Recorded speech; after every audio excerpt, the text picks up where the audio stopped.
been in rooms with pastors of 50-person churches and rooms with pastors of 500-person churches. And I can tell you there's a difference between them, and the difference is not talent, it's not anointing, it's not location, budget, or how long they've been at it.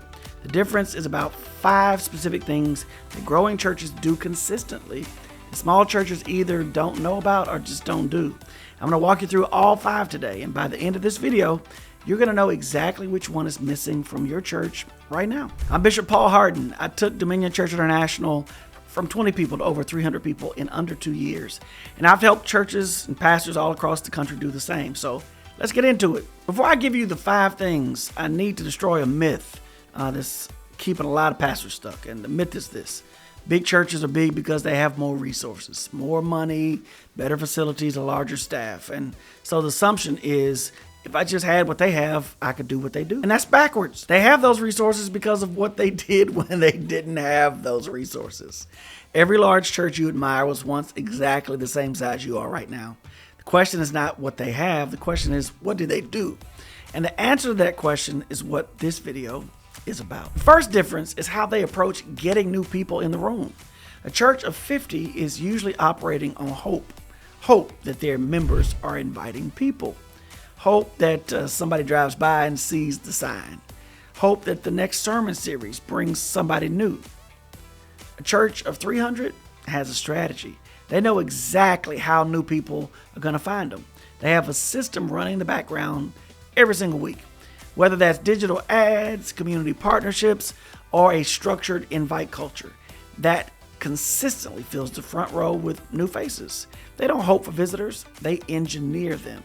And the gap between hoping and engineering is the gap between 50 and 300. Now, the second difference is what happens after Sunday. In a church of 50, follow-up usually means the pastor personally calling people, which sounds faithful, and it is, but it doesn't scale.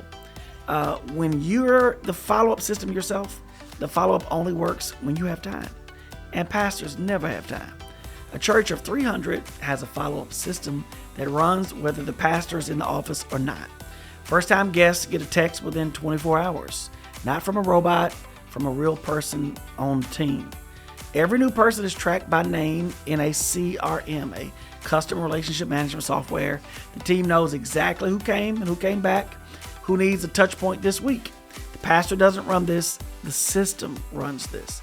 The pastor built the system, and that's the difference. Here's what that actually looks like in practice. Third difference, and this is the one that surprises pastors when I say it. Growing churches are not just friendlier, they're clearer. A church of 50 is usually warm and welcoming, but if you ask a first-time guest, what's the next step? There's no clear answer.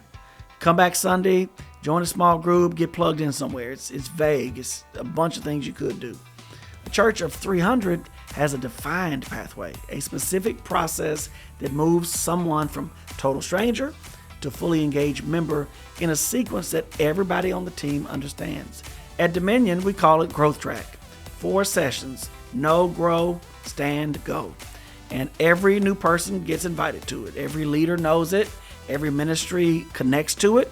And the pathway takes the guessing work out of belonging. And when people know where they're going, they keep moving. Now, the fourth difference, how they build their team. A church of 50 recruits volunteers by begging. You know, the announcements. We really need help with the kids ministry. If you feel led, see Sister Janet right after service. And you watch people stare at the floor. A church of 300 doesn't recruit volunteers. They develop leaders. There's a pathway from attendee to volunteer to team leader to ministry director. People don't just get asked to serve. They get invited into a process of growth that ends in a role that fits who they are. And that changes everything. Because when serving is connected to identity and growth, people don't just sign up, they stay, they invest, they even recruit their friends. Now, real quick, if this is resonating with you, I wrote a book called How to Double Your Church in 90 Days. It's $4.99. That's it. Inside, you're going to get the exact system I used to take my church from 20 people to over 300 people plus the bonuses that walk you through the ad strategy, the follow-up system, church growth track that we use at Dominion Church. The link is in the description. $4.99. Go grab it. Now, here's the fifth difference, and honestly, it might be the most important one. The fifth difference is the one that makes people uncomfortable, but it's also the one that separates everything. Growing churches treat the Sunday experience like a product. Now, before you shut this video off, hear me out. I'm not talking about making church entertainment. I'm not talking about compromising the gospel for comfort. I'm talking about being intentional about what a first-time guest experiences from the moment they pull into the parking lot to the moment they get their car to drive back home. What does the signage say? Who greets them at the front door, and what do they say? Where do they sit? What happens if they have kids? What does the message communicate to somebody who's never been in church before? What's the one thing you want them to feel when they leave? A church of 50 usually hasn't asked those questions in any kind of systematic way, but a church of 300 has answered every single one of them and trained their team to deliver the same experience every week, because consistency builds trust. And trust is what makes a first-time guest become a second-time guest. The Sunday experience is not just a service. It's the most important marketing moment of the week. Engineer it like it is. Now, I want you to do something.